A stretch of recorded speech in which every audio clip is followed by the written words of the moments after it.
তৈরি পোশাক রপ্তানির নামে বিদেশের টাকা পাচারকারী এক কথিত গার্মেন্টস মালিককে খুঁজে পাচ্ছে না শুল্ক গোয়েন্দারা।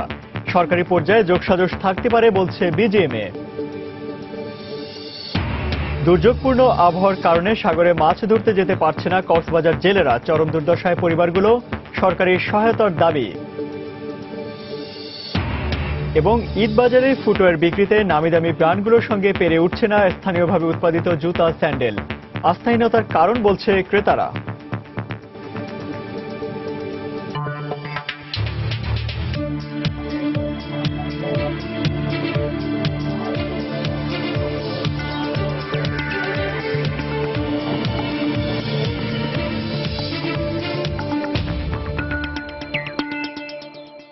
দেখছিলেন শিরোনাম। আমন্ত্রণ জানাচ্ছি দেশ ও দেশে বাইরের অর্থ বাণিজ্যের নানা খবর নিয়ে আমাদের নিয়মিত আয়োজন এই সময় বাণিজ্যে। আর আপনাদের সঙ্গে আছি আমি ইমতিয়াজ আহমেদ।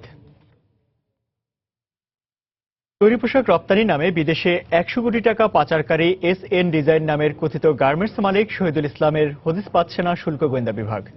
এদিকে বিজিএমএ জানিয়েছে এই গার্মেন্টস তাদের সদস্য নয়, তবে ব্যাংক ও রপ্তানি প্রক্রিয়ার সাথে যুক্ত সরকারি বেসরকারি প্রতিষ্ঠানের কারো যোগসাজশ ছাড়া 290টি কন্টেইনার জাল কাগজপত্রে রপ্তানি সম্ভব নয় বলে মনে করে বিজিএমএ এর সভাপতি।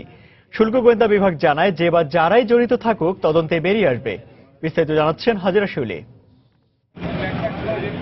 গ্লোবাল ফিনান্সিয়াল ইন্টিগ্রিটি রিপোর্ট অনুসারে বাংলাদেশ থেকে 70% অর্থ পাচার হয় বাণিজ্যিক লেনদেনের মাধ্যমে। এর আগে চট্টগ্রাম বন্দরে ভোজ্য তেলের চালানে তরল কোকেন ও গৃহস্থালী সামগ্রীর আড়ালে ভারতীয় রুপি সহ মিথ্যা ঘোষণায় আনা একাধিক পণ্যের চালান আটক হলেও ব্যাংকের এলসি ও ইএক্সপি জাল করে 290 কন্টেইনার পোশাক পণ্য রফতানি করে বিদেশে অর্থ পাচারের ঘটনা শুল্ক গোয়েন্দার অনুসন্ধানে এ প্রথম ধরা পড়ল। সংস্থাটির শীর্ষ কর্মকর্তা জানান, অর্থ পাচারকারী গার্মেন্টস মালিকের হদিস না পেলেও তার সংযুক্ত লিঙ্কেজগুলো সংগ্রহ করে জড়িত অন্যান্যদেরও বের করা হবে। তার প্রতিষ্ঠানের ঠিকানা আমরা সংগ্রহ করেছি, বাট ঠিকানায় আমরা লোক পাঠিয়ে দেখেছি যে ঠিকানাটা অস্তিত্বহীন। বিভিন্ন রকম জালিয়াতির মাধ্যমে এই কাজের সাথে লিপ্ত ছিলেন। তার যে ব্যক্তিগত প্রোফাইল, আরও অন্য কোনো কানেকশন বা লিঙ্কেজ আছে কিনা সেটি তদন্তের মাধ্যমে বের করা। শুধু যে একজন ব্যক্তি জড়িত ডেফিনেটলি সেটি আমরা এখন বিশ্বাস করছি না। এদিকে ভুয়া কাগজপত্রের মাধ্যমে বিপুল পরিমাণ পণ্য রপ্তানি হলেও বিষয়টি কারো নজরে না পড়ায় ক্ষোভ প্রকাশ করে সংশ্লিষ্ট সবাইকে আইনের আওতায় আনার আহ্বান জানিয়েছেন বিজিএমইএ সভাপতি।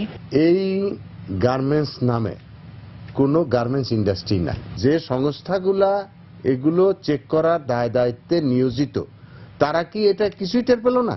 এর পিছনে যারা জড়িত আছে তাদের সবাইকে আইনের আওতায় এনে বিচার করা দরকার।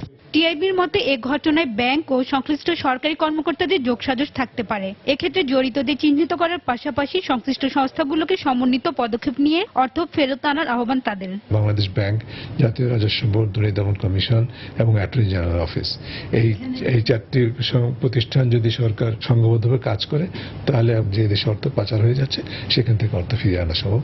ভুয়া ডকুমেন্টে গত 5 বছরে তৈরি পোশাক রপ্তানির নামে বিদেশে 100 কোটি টাকা অর্থ পাচারের অভিযোগে SN ডিজাইনের বিরুদ্ধে বুধবার রাজধানীর মতিঝিল থানায় এন্টি মানি লন্ডারিং আইনে মামলা করে শুল্ক গোয়েন্দা বিভাগ। গত ডিসেম্বরে রপ্তানির আগে চট্টগ্রামের একটি কন্টেইনার ডিপো থেকে এই প্রতিষ্ঠানের 7টি কন্টেইনার আটকের পর অনুসন্ধানে বেরিয়ে আসে ব্যাপক জালিয়াতির তথ্য।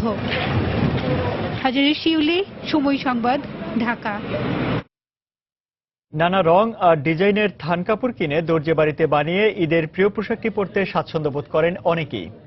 সেই চাহিদা মেটাতে শেষ মুহূর্তে দেশের থান কাপড়ের সবচেয়ে বড় পাইকারি বাজার চট্টগ্রামের টেরি বাজারে চলছে জমজমাট বেচাকেনা।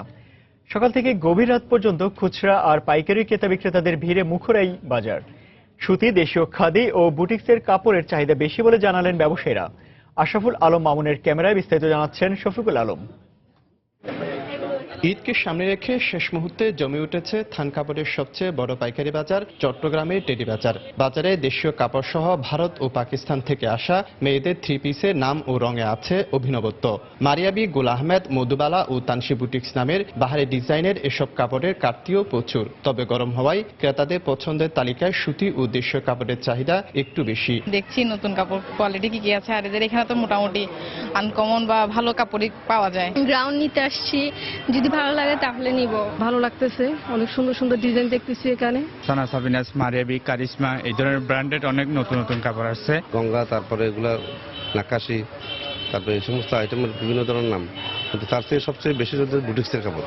এক্ষেত্রে পিছিয়ে নেই ছেলেরাও পছন্দ মতো কিনছেন দেশি বিদেশি নানা রঙের শার্ট ও প্যান্টের কাপড়। থরে থরে সাজানো আছে দেশি বিদেশি খাদি ও সুতি সহ নানা ডিজাইনের পাঞ্জাবির কাপড়ও। টেডি বাজারে আমরা কালেকশনটা ভালো পাচ্ছি। ইয়াং জেনারেশনের পাঞ্জাবির দিকে ঝোঁক বেশি, সেক্ষেত্রে পাঞ্জাবিটা কেনা হয় আর কি। নতুন কালেকশন চলতেছে আপনার ক্যাটলগ আর প্রিন্টের মধ্যে এগুলো বর্ডার এগুলো চলতেছে এখন। ঈদের আগে প্রতিদিন কয়েকশো কোটি টাকার বাণিজ্য হয় এই বাজারে, তাই ক্রেতাদের নিরাপত্তার কথা মাথায় রেখে সমিতির পক্ষ থেকে নেওয়া হয়েছে নিরাপত্তা ব্যবস্থা। নির্বিঘ্নে কেনাকাটা করতে পারবে, কোনো অসুবিধা হবে না ইনশাল্লাহ। আমাদের পর্যাপ্ত নিরাপত্তা রয়েছে, আমাদের এখানে সিসি ক্যামেরার আওতায় আছে, এরপর আমাদের প্রশাসনিক তো আছেই। চট্টগ্রাম বন্দর ও বিভিন্ন স্থলবন্দর দিয়ে প্রতিদিন ভারত, পাকিস্তান সহ বিভিন্ন দেশ থেকে ট্রাকে ট্রাকে থান কাপড় আসে চট্টগ্রামের টেডি বাজারে, পরে তা ছড়িয়ে পড়ে দেশের বিভিন্ন অঞ্চলে। শফিকুল আলম, সময় সংবাদ, চট্টগ্রাম। রাজধানীর ঈদবাজারে বিভিন্ন ধরনের ফুটওয়্যার বিক্রিতে নামি দামি ব্র্যান্ডগুলোর সঙ্গে পেরে উঠছে না স্থানীয়ভাবে উৎপাদিত জুতা স্যান্ডেল। ক্রেতারা বলছেন নন ব্র্যান্ডের জুতোর প্রতি আস্থাহীনতা আর ব্র্যান্ডগুলোর অধিক পরিচিতি এক্ষেত্রে বড় ভূমিকা রাখছে। যদিও পণ্যের বিক্রয়োত্তর সেবা পেতে ভোগান্তির অভিযোগ রয়েছে অনেকের, তবে সীমাবদ্ধতা থাকলেও ক্রেতার সন্তুষ্টি অর্জনকে প্রাধান্য দিয়েই ঈদ প্রস্তুতি নেওয়া হয়েছে বলে দাবি ব্যবসায়ীদের। জুবাইর ফয়সালের রিপোর্ট। দৈনন্দিন ব্যবহারের প্রয়োজনে বিভিন্ন ধরনের জুতা স্যান্ডেলের বেচাকেনা বছর জুড়েই চলে শোরুমগুলোতে, কিন্তু ঈদ এলেই নতুন জুতা কেনার জন্য আউটলেটগুলোতে ভিড় একটু বেড়ে যায়। এ সময়ে বাজারে ক্রেতাদের সংখ্যা যেমন বাড়ে, ঠিক তেমনি বিক্রেতারাও চিন্তা করেন নতুন ডিজাইন আর মডেলের পণ্য প্রদর্শনী করতে। ঈদ বাজারে ছেলেদের বিভিন্ন মডেলের স্যান্ডেল বিক্রি হচ্ছে 700 টাকা থেকে 4,500 টাকার মধ্যে, মেয়েদের জুতা 1200 থেকে 3,500 টাকা, আর বাচ্চাদের জুতার দাম রয়েছে 500 টাকা থেকে 2,500 টাকা পর্যন্ত। তবে সাম্প্রতিক সময়ে দেশীয় এসব ব্র্যান্ডের শোরুমে পাওয়া যাচ্ছে বেশ কিছু বিদেশি ব্র্যান্ডও। এতে জুতা পছন্দে উপকৃত হচ্ছেন বলেই মত ক্রেতাদের, যদিও দাম একটু বেশি বলেই অভিযোগ তাদের। কিছু কিছু জুতা যেমন হাসপাপিসে বেশি, ওদের নকল করে বাটা বের করে। পাশে হাসপাপিস আছে যেটার দাম 7,000 টাকা, বাটাতে ওই মডেলের একটা জুতা পাওয়া যাচ্ছে আপনি 3,500 টাকা। কোনটা নতুন আর কোনটা পুরান, তো সেই অনুযায়ী যেমন মানুষের চাহিদা একটু ব্র্যান্ডের জিনিসের প্রতি আকর্ষণই বেশি। তারা যে সময় দেওয়া থাকে সেই সময়টা আর কি আমরা অমন করে করতে পারি না, কারণ আমাদের কাছে ওই রিসিপ্টটা থাকে না। এদিকে নানা সীমাবদ্ধতার কারণে পণ্যের বিক্রয়োত্তর সেবা দেয়া অনেক সময় সম্ভব না হলেও পণ্যের দাম এবছর কম বলেই দাবি বিক্রেতাদের। সমস্ত কাস্টমারদের জন্য আমরা সব ধরনের প্রোডাক্টই আমরা নিয়ে আসছি। আমরা এবছর অনেক ইন্টারন্যাশনাল ব্র্যান্ড লঞ্চ করছি। প্রাইস পয়েন্টটা অনেক কমিয়ে আমরা মার্জিন কম করে সবার সাধ্যের মধ্যে আমরা সব ধরনের প্রোডাক্ট নিয়ে আসছি। আসলে আমরা চেষ্টা করি আমাদের সর্বোচ্চ দেওয়ার জন্য। অনেক সময় তো সম্ভব হয় না, অনেকের মানে ফুল স্যাটিসফাই আমরা দিতে পারি না। তবে বিপণনের দিক দিয়ে বেশ পিছিয়েই আছে দেশীয় উদ্যোক্তাদের তৈরি জুতা স্যান্ডেল। এমনকি বিক্রি বাড়াতে প্রদর্শনীতে আমদানি করা পণ্য রাখলেও ক্রেতাদের নজর কাটতে পারছেন না তারা। কাস্টমার ডিমান্ডের জন্য কিছু বাইরের প্রোডাক্টও রাখা হয়। কাস্টমারের মুভমেন্ট খুব একটা বেশি না, মোটামুটি। জুবাইর ফয়সাল, সময় সংবাদ, ঢাকা। দর্শক, রমজানের শুরুতে জমিয়তে শুরু করেছে রাজধানীর ঈদ বাজার। এই মুহূর্তে ঈদ কেনাকাটার খবর জানতে রাজধানীর গুলশান এলাকায় হোটেল 6 সিজনে আছেন সহকর্মী মোস্তফা মাহবুব। সেখানকার খবরাখবর জানতে সরাসরি চলে যাচ্ছি তার কাছে। মাহবুব, প্রদর্শনী কি খবর আছে আপনার কাছে ওখানে? ইমতিয়াজ, মূলত রাজধানীর গুলশান এলাকায় যে 6 সিজন হোটেলটি আছে এখানে কিন্তু এই আয়োজন আসলে ঈদ উপলক্ষে কিন্তু যে নারীদের যে পোশাক, সেই পোশাকের প্রদর্শনী বা আয়োজন বলা চলে এটিকে। মূলত যে 52টি স্টল কিন্তু এখানে আছে, যাদের মূলত অনলাইন এবং যারা আসলে গুলশান বা বনানী এলাকায় যাদের বিভিন্ন রকম আউটলেট আছে তাদের যে সব কালেকশন, সেই কালেকশনের কিন্তু প্রদর্শনী। এই মেলাটি কিন্তু সকাল 10টা থেকে রাত 9টা পর্যন্ত চলবে এবং এই আজকে যেহেতু প্রথম দিন, আজকে 17 এবং 18 তারিখ, এই দুদিন ব্যাপী কিন্তু এই মেলা চলবে। এবং এই যেহেতু আজকে প্রথম দিন সেহেতু আসলে সকালবেলাটা আমরা দেখছি যে এখনো আসলে স্টলগুলো মূলত গোছানোর কাজেই আসলে এখানে যারা অংশ নিয়েছেন তারা ব্যস্ত আছেন। আসলে একটু কথা বলতে চাই এই আয়োজনের সঙ্গে, এই আয়োজনের পেছনে যারা আছেন তাদের সাথে একটু কথা বলতে চাই। এই যে এখানে যে প্রদর্শনী আমরা মূলত দেখছি, মূলত কারা এখানে এসেছে এবং কি উদ্দেশ্যে এই প্রদর্শনী যদি একটু আমাদেরকে বলেন। Thank you. আমাদের এই প্রদর্শনীটার মূল উদ্দেশ্য হচ্ছে ঈদকে সামনে রেখে আমরা করেছি।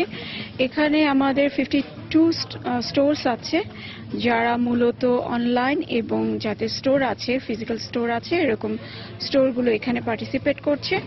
অনেক ঢাকার অনেক নিশ বুটিকগুলো আছে, চিটং থেকেও এসেছে।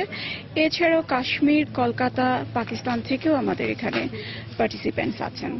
তো এখানে আসলে মূলত তো নারীদের পোশাক বা সে ধরনের পোশাক এবং নারীদের যে অন্যান্য আনুষঙ্গিক যে গহনা দেখলাম আমি এখানে, তো কালেকশনগুলো মূলত কাদের জন্য? যেমন আপনি বললেন নারীদের দেখেছেন, আসলে আমাদের পুরাটা প্রদর্শনীটাই হচ্ছে মহিলাদেরকে নিয়ে। সো ওখানে পার্টিসিপেন্ট যারা আছেন তারাও মহিলা, এবং যাদের জন্য আয়োজনটা করা তার অবশ্যই মহিলাদের জন্য করা হয়েছে।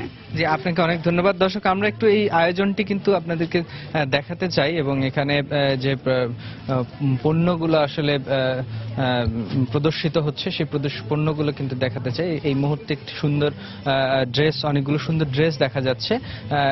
এই ধরনেরই আসলে সুন্দর সুন্দর নজর কাড়া পোশাক কিন্তু আছে। আমরা এই মুহূর্তে দেখতে পাচ্ছি আরেকটি স্টলে কিন্তু আমরা দেখতে পাচ্ছি বিভিন্ন রঙের নজর কাড়া সব শাড়ির কালেকশন কিন্তু আমরা দেখতে পাচ্ছি। আমরা এই স্টলটি যিনি দিয়েছেন তার সাথে একটু কথা বলতে চাই। আপনার সাথে একটু কথা বলতে চাই যে মূলত আসলে আপনার আউটলেট বা ব্যবসার ধরনটা যদি একটু কোথায় এবং কি ধরনের প্রোডাক্ট আপনি এখানে নিয়ে এসেছেন একটু যদি বলেন। আচ্ছা, আমি মূলত বাসা থেকেই করি, আমার কোনো আউটলেট নেই, আর সম্পূর্ণ এই শখের বসে জিনিসটা শুরু করা। বেসিক্যালি আমি একজন স্কুল টিচার। আর প্রোডাক্টস দেখতেই পাচ্ছেন মোস্টলি ইন্ডিয়ান জিনিসই আছে। হ্যাঁ, কিছু ট্র্যাডিশনালস আছে, আমার সাউথ ইন্ডিয়ান কাটান্স আছে, আর কিছু গিফট আইটেমস যেগুলো আমরা বলি নর্মাল কটন কোটাস, এগুলোই। তো এই পোশাকগুলো আসলে এখন তো প্রদর্শনীতে আপনি এসেছেন 2 দিন ব্যাপী, কিন্তু এর ছাড়া আসলে আপনি কিভাবে ক্রেতার কাছে পৌঁছে দেন, বা আপনাদের যোগাযোগের মাধ্যমটা কি হয় বিক্রেতা এবং ক্রেতার মধ্যে? আমার ফেসবুকে একটা পেজ আছে। আমি যদি অনলাইন সেল করি না, কারণ আমি নিজে পার্সোনালি ফিল করি যে কাপড় পণ্যটা এমন একটা জিনিস যে এটা আপনি যদি ফিল না করে কিনেন তাহলে এই জিনিসটার মান সম্বন্ধে আপনি শিওর হতে পারবেন না। তো সেই জন্য আমি অনলাইনে যাই না, বাট আমার কিছু ফ্রেন্ডস আছে যারা আমার বাসা থেকেই মূলত জিনিসটা যায়। তো এই 2 দিন ব্যাপী যে অংশগ্রহণ, এটাতে আপনার প্রত্যাশা কেমন করছেন বা প্রত্যাশা কি? মাশাআল্লাহ, মাত্র তো শুরু হলো, সো এখন পর্যন্ত মানুষের রেসপন্স ভালোই পেয়েছি, সো আশা করছি ভালোই যাবে। আপনাকে অনেক ধন্যবাদ। দর্শক, আমরা এখানে কিন্তু 52টি স্টল আছে এবং এখানে বিভিন্ন ধরনের কালেকশন আছে। আমরা এগুলো দেখাতে চাই আপনাদেরকে। তো মূলত আসলে এই মেলাটি কিন্তু আজকে দিন যত গড়াবে তত কিন্তু দর্শনার্থীর উপস্থিতিও বাড়বে এবং ধীরে ধীরে কিন্তু এই মেলা জমে উঠবে বলেই প্রত্যাশা করছেন এখানে অংশগ্রহণকারীরা। তো এই ছিল আসলে আমার কাছে এখান থেকে ঈদ কেনাকাটার খবর। মাহবুব, আপনাকে ধন্যবাদ। দর্শক, রাজধানীর গুলশানের 6 সিজন হোটেলে প্রায় 52টি প্রতিষ্ঠানের অংশগ্রহণে চলছে ঈদ মেলা। সেখানকার খবরাখবর জানাতে আমাদের সঙ্গে সরাসরি যোগ দিয়েছিলেন সহকর্মী মোস্তফা মাহবুব। রমজানে নিত্য প্রয়োজনীয় পণ্যের দাম নিয়ন্ত্রণে সরকার নানা পদক্ষেপ নিলেও বাস্তবে তার প্রভাব নেই রাজধানীর কাঁচা বাজারে। গণমাধ্যমের সামনে পণ্যের দাম কম বলা হলেও ক্রেতাদের কাছে ঠিকই তা বিক্রি হচ্ছে বেশি দামে। একই অবস্থা মাছ বাজারেও কমেনি ইলিশ, রুই, চিংড়ি সহ অন্যান্য মাছের দাম। তবে সরকার নির্ধারিত দামে বিক্রি হচ্ছে গরু আর খাসির মাংস। জুবাইর ফয়সালের রিপোর্ট। ইনি একজন সবজি বিক্রেতা। রাজধানীর মালিবাগ সিটি কর্পোরেশন কাঁচা বাজারে যার দোকান। বাজারে ঢুকেই তার কাছে প্রশ্ন ছিল টমেটোর দাম কত। উত্তর দিলেন 60 টাকা কেজি। কিন্তু 5 মিনিট পরেই যখন সেখানে একজন ক্রেতা এলেন, বিক্রেতা তার কাছে টমেটো বিক্রি করলেন 80 টাকা দরে। বলছিলাম যে আগে যা ছিল টমেটোটা আগের থেকে একটু দাম বেশি, মাল পান আরেকজনই। ওনাকে সকালে এসে যখন জিজ্ঞাসা করলাম টমেটোটার দাম কত, উনি আমাকে বললেন 60 টাকা কেজি। এখন একজন লোক বিক্রি করতেছে, সে দাম জানে না, এটা কি গ্রহণযোগ্য? না, আপনার কথা ঠিক আছে, কিন্তু ঘটনা হয়েছে যে কারণবাজার থেকে আমরা মালটা নিয়ে আসি, যেমন আমি রাত্রে আনছি মালটা। এখন আমাদের দোকানদাররা সবাই আসছে, এখন সাজাইছে, এখন সবাই দাম বলে দিব, সবাই দাম শুই না ওই দাম হিসেবে বিক্রি করবে। বাজারে সবজির সরবরাহে নেই কোনো ঘাটতি। 3 ধরনের বেগুন বিক্রি হচ্ছে 40 টাকা থেকে 70 টাকা দরে। দেশি শসা 50 টাকা আর হাইব্রিড বিক্রি হচ্ছে 40 টাকায়। ক্রেতাদের দাবি প্রত্যেকটি সবজির দাম বেড়েছে, যদিও বিক্রেতারা বলছেন দাম বাড়েনি কোনোটিরই। প্রত্যেকটি জিনিসে এইভাবে এমন করে করে 20 টাকা 10 টাকা করে বাড়তেই আছে। এগুলো কিনতে গেলে প্রেসার উঠে যায়, পুরো হাই প্রেসার উঠে যায়। 50 টাকার বেগুন 60 টাকা নিচ্ছে, এখানে 10 টাকা বাড়ছে, আমার তো বাধ্য হয়ে কিনতেই হবে। সবজির আইটেমের ভিতরে সবকিছুর দামে মোটামুটি আগে থেকে এখন কম, কেজিতে 10-15 টাকা কমছে। কোনো পরিবর্তন নেই মাছ বাজারেও। আকার ভেদে এক হালি ইলিশ বিক্রি হচ্ছে 2500 টাকা থেকে 5000 টাকায়। চিংড়ি, ট্যাংরা, পাবদা, বেলে সহ সব ধরনের নদীর মাছ ছাড়াও বেড়েছে চাষের মাছের দামও। দামের কোনো ভেরিয়েশন নাই, দাম আগের থেকে এখন আরো অনেক বেশি। মাছের দাম কম ছিল, এখন আজকে এই সপ্তাহ থেকে একটু দাম একটু বাড়তি। তবে সিটি কর্পোরেশনের বেঁধে দেওয়া দামেই বাজারে প্রতি কেজি গরুর মাংস 420 টাকা আর খাসি বিক্রি হচ্ছে 570 টাকায়। কেজিতে 15 টাকা কমে ব্রয়লার মুরগি বিক্রি হচ্ছে 165 টাকা দরে। জুবাইর ফয়সাল, সময় সংবাদ, ঢাকা। দুর্যোগপূর্ণ আবহাওয়ার কারণে চরম দুর্দশায় পড়েছেন কক্সবাজারের জেলেরা। সাগর উত্তাল থাকায় গত 10 দিন ধরে মাছ আহরণে যেতে না পারায় কষ্টে দিন কাটাচ্ছেন তারা। বোট মালিক সমিতি বলছে, বর্ষা মৌসুমে অধিকাংশ সময় সাগর উত্তাল থাকে, তাই এ সময় জেলেদের সরকারিভাবে সহায়তা দেওয়া দরকার। জেলা মৎস্য কর্মকর্তা বলছেন, এ মৌসুমে জেলেরা চাইলে তাদের বিকল্প কর্মসংস্থানে সহায়তা করা হবে। সুজউদ্দিন রুবেলের তথ্য ও মোহাম্মদ ফরদের ছবি নিয়ে ডেস্ক রিপোর্ট। বাঁকখালী নদীর মোহনায় সারিবদ্ধভাবে নোঙর করে রাখা হয়েছে হাজার হাজার মাছ ধরার ট্রলার। সাগর উত্তাল থাকায় বঙ্গোপসাগরে মাছ আহরণে যেতে না পারায় বাঁকখালী নদীর 10টি পয়েন্টে এই অবস্থা। গত 10 দিন ধরে নোঙর করে রাখা ট্রলারের উপর বেকার সময় পার করছেন জেলেরা।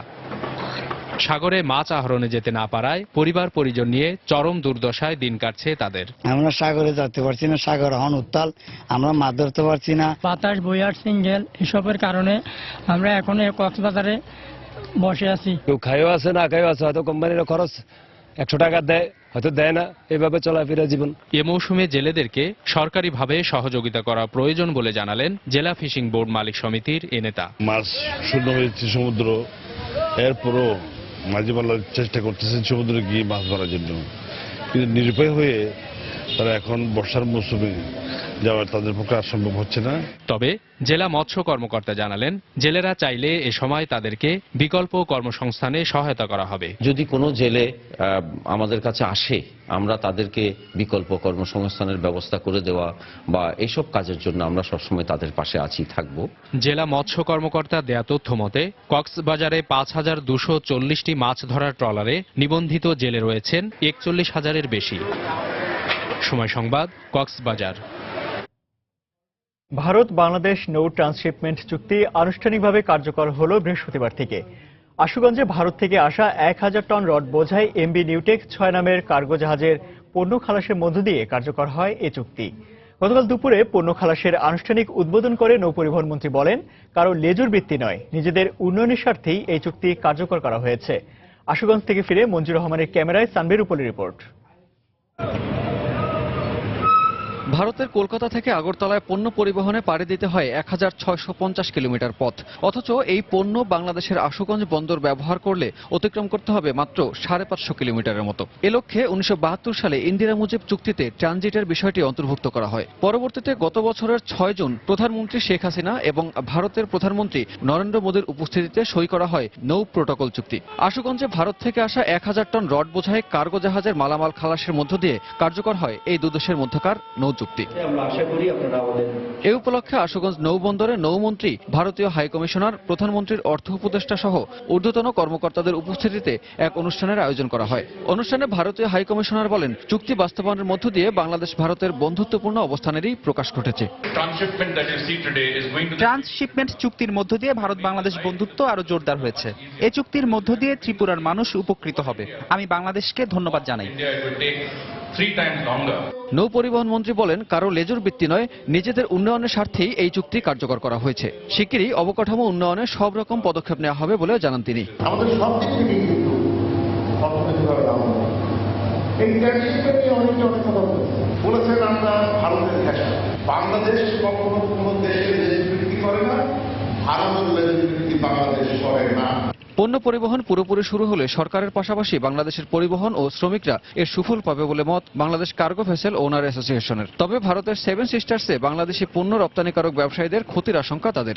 এই রাস্তা আরো শক্তিশালী করতে হবে, প্রশস্ত করতে হবে এবং যত তাড়াতাড়ি করা যাবে তত তাড়াতাড়ি এই পোর্টের ব্যবহারটা পাবে। যদি আমাদের ডিসঅ্যাডভান্টেজ বেশি হয়ে যায় তাহলে তো ওইখান থেকে মাল আনবে, আমাদের মাল নেবে না। সেখানে আমাদের একটা ক্ষতি হওয়ার সম্ভাবনা আছে। বাংলাদেশের মধ্য দিয়ে পণ্য পরিবহনে টন প্রতি 192 টাকা করে বাংলাদেশকে শুল্ক পরিশোধ করবে ভারত। এর মধ্যে পণ্য শুল্ক বাবদ 130 টাকা, রোড চার্জ 52 টাকা 22 পয়সা এবং বন্দর ব্যবহার চার্জ 10 টাকা। ট্রান্সশিপমেন্টের উদ্বোধনী অনুষ্ঠানের মধ্য দিয়ে ভারত বাংলাদেশের দুই দেশের সম্পর্কের নতুন দিগন্ত উন্মোচন হলো। তবে শুল্ক আদায় কিংবা অবকাঠামো উন্নয়ন এই ক্ষেত্রে বাংলাদেশ কতটুকু সুবিধা আদায় করতে পারবে এই ট্রান্সশিপমেন্টের মাধ্যমে তা এখন ভবিষ্যতে দেখার বিষয়। সানবীর রূপল, সময় সংবাদ, আশুগঞ্জ। হাজারীবাগ থেকে 154টি ট্যানারি সাভারে স্থানান্তর না করা পর্যন্ত পরিবেশের ক্ষতিপূরণ বাবদ দৈনিক 50,000 টাকা করে রাষ্ট্রীয় কোষাগারে জমা দেওয়ার নির্দেশ দিয়েছেন হাইকোর্ট। হাইকোর্টের রায়ের প্রতি শ্রদ্ধাশীল হলেও ব্যবসায়ীরা বলছেন বর্তমান অবস্থায় প্রতিদিন এই পরিমাণ অর্থ দেওয়া তাদের পক্ষে অসম্ভব। তবে পরিবেশবিদদের মতে এ রায় ঢাকার আশেপাশে পরিবেশ দূষণকারী অন্যান্য কারখানার জন্য সতর্কবার্তা।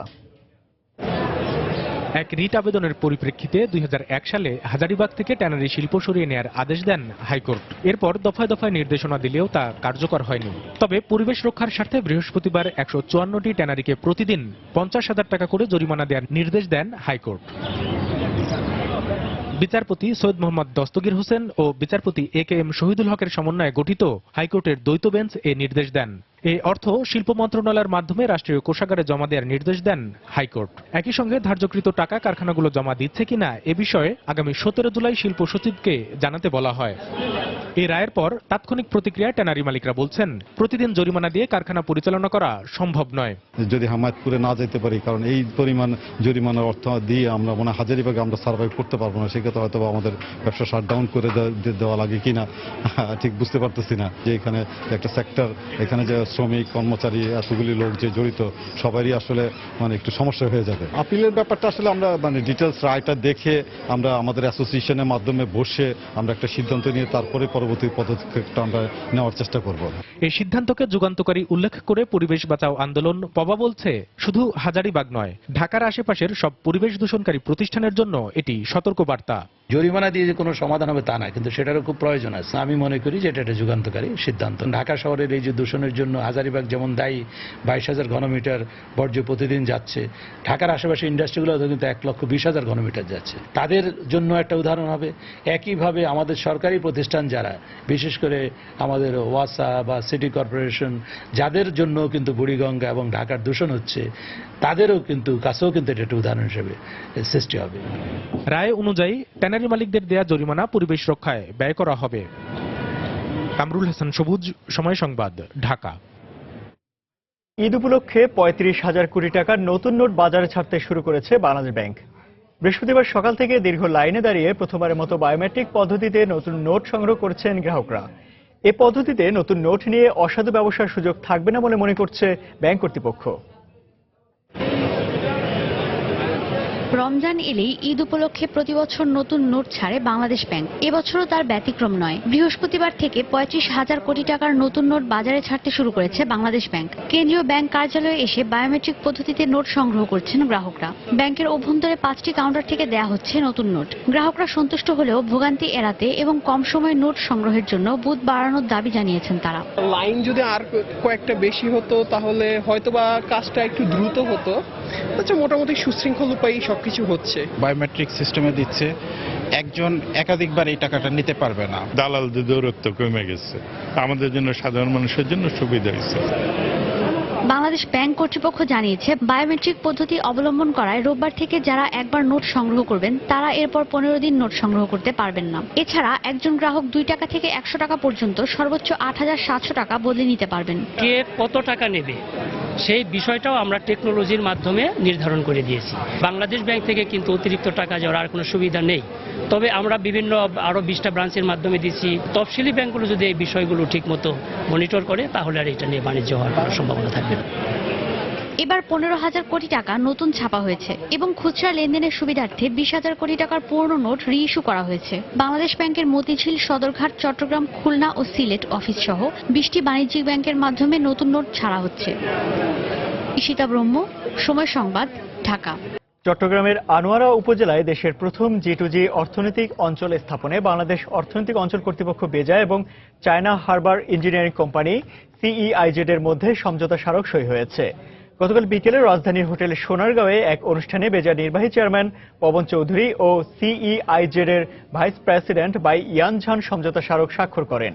চুক্তি অনুযায়ী আগামী 2 বছরের মধ্যে চট্টগ্রামের আনোয়ারা উপজেলায় 774 একর জমিতে এই বিশেষ অর্থনৈতিক অঞ্চল নির্মাণ করবে চীনা প্রতিষ্ঠানটি। বিশেষ এই অর্থনৈতিক অঞ্চলকে বাংলাদেশের জন্য মাইলফলক উল্লেখ করে বেজার চেয়ারম্যান পবন চৌধুরী বলেন, এতে প্রায় 1 লাখ লোকের কর্মসংস্থান সৃষ্টি হবে। প্রবাসীদের আয়কে অর্থনীতির মূল চালিকা শক্তি উল্লেখ করে অর্থনীতিকে গতিশীল করতে আরও বেশি পরিমাণ প্রবাস আয় বিনিয়োগ করার আহ্বান জানিয়েছেন পরিকল্পনা মন্ত্রী আ.হ.ম মুস্তফা কামাল।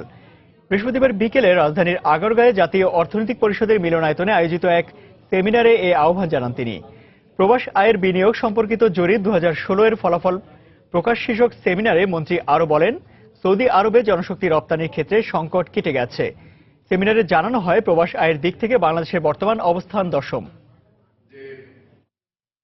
অর্থের অভাবে মেধাবীরা যাতে শিক্ষা থেকে পিছিয়ে না পড়ে সে লক্ষ্যে রংপুর বিভাগের সুবিধাবঞ্চিত শিক্ষার্থীদের মধ্যে শিক্ষাবৃত্তি বিতরণ করেছে ইসলামী ব্যাংক বাংলাদেশ লিমিটেড। বৃহস্পতিবার বিকেলে স্থানীয় প্রাইম কলেজ ও হাসপাতাল মিলনায়তনে এক অনুষ্ঠানে 320 জন শিক্ষার্থীদের হাতে শিক্ষাবৃত্তির অর্থ তুলে দেওয়া হয়। এ সময় ইসলামী ব্যাংকের এক্সিকিউটিভ ভাইস প্রেসিডেন্ট ও রংপুরের জোন প্রধান মোহাম্মদ শহীদুল্লাহ সহ বিভিন্ন ব্যাংকের প্রতিনিধিরা উপস্থিত ছিলেন। সিরাজগঞ্জের কাজীপুরের সীমান্ত বাজার দেশীয় ব্র্যান্ড মার্সেলের এক্সিকিউটিভ ডিস্ট্রিবিউটর শোরুম মেসার্স লিনার ইলেকট্রনিক্সের উদ্বোধন করা হয়েছে। শোরুমের উদ্বোধন করেন মার্সেলের ব্র্যান্ড অ্যাম্বাসেডর চলচ্চিত্র নায়ক আমির খান। এ সময় উপস্থিত ছিলেন মার্সেলের পিআর অ্যান্ড মিডিয়া বিভাগের নির্বাহী পরিচালক মোহাম্মদ হুমায়ুন কবির, বিপণন বিভাগের অতিরিক্ত পরিচালক মোহাম্মদ মোশাররফ হোসেন, কাজীপুরের বিশিষ্ট ব্যবসায়ী নজরুল ইসলাম সহ বিশিষ্টজনরা। নতুন এই শোরুমে মার্সেলের বিভিন্ন ব্র্যান্ডের পণ্য পাওয়া যাবে। প্রযুক্তিগত পরিবর্তনের মধ্য দিয়ে অলিম্পিক বাজারে নিয়ে এসেছে নতুন ব্যাটারি, অলিম্পিক ব্যাটারি মেটালিক। বৃহস্পতিবার নতুন এই পণ্যের বাজারজাতকরণ উপলক্ষে জাতীয় প্রেস ক্লাবে এক সংবাদ সম্মেলনের আয়োজন করা হয়। এ সময় প্রতিষ্ঠানটির ঊর্ধ্বতন কর্মকর্তারা উপস্থিত ছিলেন। আধুনিক বিশ্বের সাথে তাল মিলিয়ে এবং পরিবেশের ভারসাম্য বজায় রেখেই নতুন এই ব্যাটারি তৈরি করা হয়েছে বলে এ সময় জানানো হয় প্রতিষ্ঠানটির পক্ষ থেকে। আকিজ ফুড অ্যান্ড বেভারেজ লিমিটেডের মোজো কার তুমি কার অনুষ্ঠানের বিজয়ীদের মাঝে পুরস্কার দেওয়া হয়েছে। বৃহস্পতিবার অনুষ্ঠানটির যশোর ওয়্যার হাউজে এ পুরস্কার দেওয়া হয়। এ সময় খুলনা, যশোর, কুষ্টিয়া জেলার 14 জন বিজয়ীর হাতে পুরস্কার তুলে দেওয়া হয়। অনুষ্ঠানে আকিজ ফুড অ্যান্ড বেভারেজ লিমিটেডের কর্মকর্তারা উপস্থিত ছিলেন। আবারও জানিয়ে দিচ্ছি সময় বাণিজ্যের শিরোনামগুলো। তৈরি পোশাক রপ্তানি নামে বিদেশে টাকা পাচারকারী এক কথিত গার্মেন্টস মালিককে খুঁজে পাচ্ছে না শুল্ক গোয়েন্দারা। সরকারি পর্যায়ে যোগসাজশ থাকতে পারে বলছে বিজিএমএ। দুর্যোগপূর্ণ আবহাওয়ার কারণে সাগরে মাছ ধরতে যেতে পারছে না কক্সবাজারের জেলেরা। চরম দুর্দশায় পরিবারগুলোর, সরকারি সহায়তার দাবি।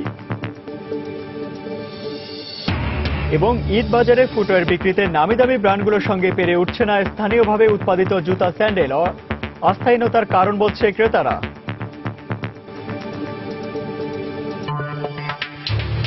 এ ছিল সময় বাণিজ্যে। যে কোনো খবর পেতে ভিজিট করুন সময়নিউজ.tv আর সঙ্গে থাকুন সময়।